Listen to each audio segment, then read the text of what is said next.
Athens is Europe's oldest capital and the birthplace of democracy, and in this bustling metropolis, there is so much to do. In this video, we're covering it all, from the must-see landmarks to the city's best hidden gems and all the local haunts in between. So sit back, hit that like button, and we'll share the top things you need to see when you visit Athens, Greece. Let's start with probably the city's most defining landmark, the Acropolis. Towering over Athens is its cliff-top complex, which has been the focal point of the city for over 3,000 years. And while you can marvel at it from all over the city, you'll need to actually travel to the top if you want to appreciate its history and lasting beauty. It's about a 10-minute uphill walk from the city center, and as you climb, you'll pass lush gardens and ancient ruins along the cliff's rocky walls. You will need tickets to enter, which you can purchase in advance or from the ticket booths at the top. Once inside, you'll start the winding walk to the top, passing ancient Roman amphitheaters and ornate, smaller structures that, despite being thousands of years old, still tower impressively overhead. As you reach the main gate, you'll enter through some impressive columns and get your first glimpse of Athens' most famous building, the Parthenon.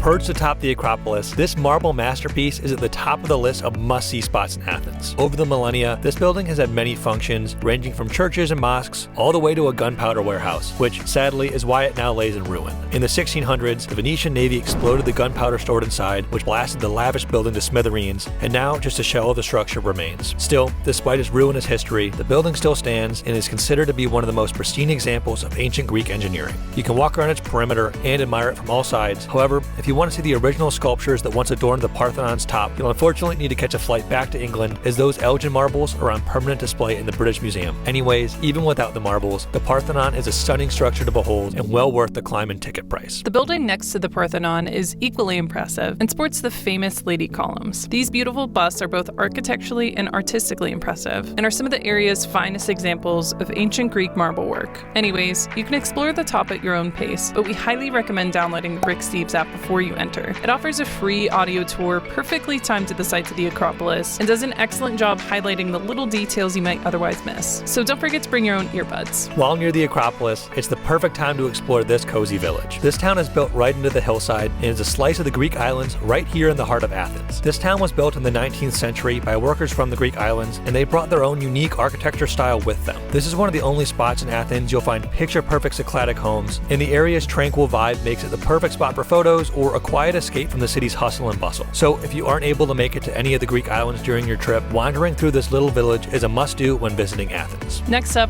we're heading to probably the most famous public square in all of Greece. Here at Syntagma Square, you'll find yourself in the middle of the chaos that is modern Athens. This square has been the site of many famous gatherings in modern Greek history, and now houses one of the city's most interesting cultural events. Here outside the Parliament building, you can witness the changing of the guard ceremony, where soldiers dressed in their iconic uniforms perform an elaborate guard change at the top of every hour. And while they might look silly by today's standards, these outfits were all the rage a couple hundred years ago, so don't judge. Carrying on with our tour, let's cut to Michael on site at the world's only full marble stadium. So a spot that's worth checking out while you're in Athens is the Panathenaic Olympic Stadium. This is the stadium where the Panathenaic Games were held way back in ancient times. And it's also the spot where the first modern Olympics were held. It's a really beautiful stadium. There's actually a ticket price to get in, but you get a great view from the outside.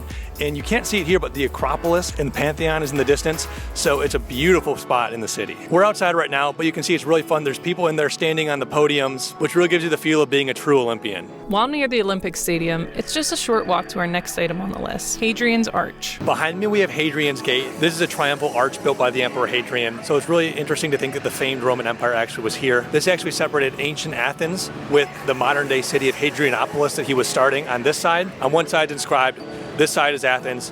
The other side says, this side is not Athens, this is Hadrianopolis, which is pretty funny. And just across from Hadrian's Arch is another famous icon to see, the Temple of Zeus. So here behind me, we have the Temple of Zeus. You actually need to pay for a ticket to enter into the temple grounds, but you can actually see a decent amount just from standing on the outside of the fence. And for perspective, it's right in between Hadrian's Arch and the Olympic Stadium.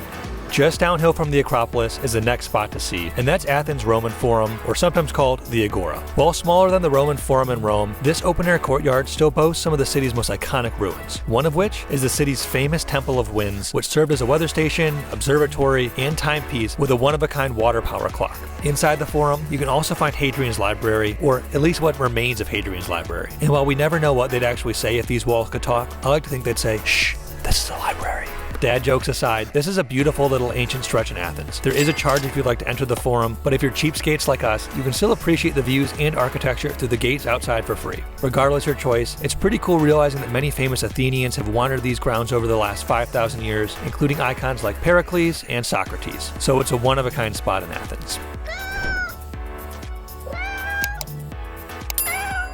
If you're looking to pick up a souvenir, you'll love this next item, and that's to explore the flea market. These scenic streets are lined with shops and street vendors where you can find all sorts of Greek treasures. So whether you're looking for t-shirts, mugs, books, bags, or quick bites, you'll find it all in this electric area. So definitely spend some time wandering if you're looking to shop till you drop. Even if you aren't, you can still appreciate the energy in this vibrant stretch of Athens. While nearby, it's a great time to visit some of the iconic Greek churches. And while the Metropolitan Cathedral of Athens is probably the most famous and centrally located church in the city, there are plenty of smaller churches where you can enjoy their unique architecture and culture. If you want to enter, be sure to bring modest clothing so you can cover your shoulders and knees. If you're looking for our favorite way to see and experience Athens, we highly recommend downloading the Rick Steves app, which is a free audio walking tour of the city. His audio tour takes you on the most efficient path through the city and highlights the fun, historical, and architectural details that you might otherwise miss. So pop in an earbud, and in just a few hours, you can see many of the top spots on this list. For perspective, we spent about 24 hours running around Athens, and we were able to see all these spots on foot. So you can certainly see plenty in a short time frame. So that's it for our Athens travel guide. If you like this video, it really helps us out if you hit that like button and subscribe to our channel. We have so many helpful videos from all over Greece, from all over Europe, and from all over the world. So make sure you subscribe to see those and find out where we're heading next. Thanks so much for watching, and we'll see you in the next one. Bye.